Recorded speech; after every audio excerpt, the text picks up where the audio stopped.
So far, and in the majority of our material, we'll discuss the programming flow in terms of this cycle between writing, running, and evaluating code.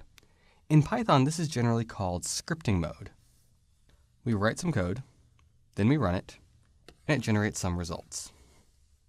Python does have a mode that differs from this model, though, called interactive mode. In interactive mode, Python works a lot like a really sophisticated calculator. You type commands directly in and get results directly back out.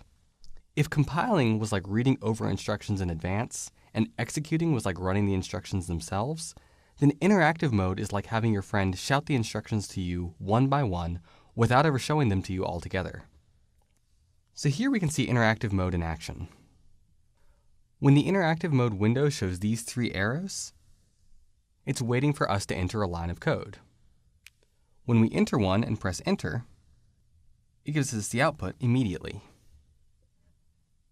This mode can be quite useful for getting quick feedback or quickly exploring whether certain techniques will work. For example, we can quickly see that entering 5 plus 2 gives 7, that entering a equals 5 and b equals 2 means we can say a plus b and we still get 7. And if we set c equal to the sum of a and b, then just enter c, it gives us 7. And finally, we can also see that if we print something explicitly, we get the same results. Any Python code can be entered line by line into interactive mode, and it will generate the same results that the code would have generated had it been run using scripting mode. Now, some courses teach Python entirely using interactive mode.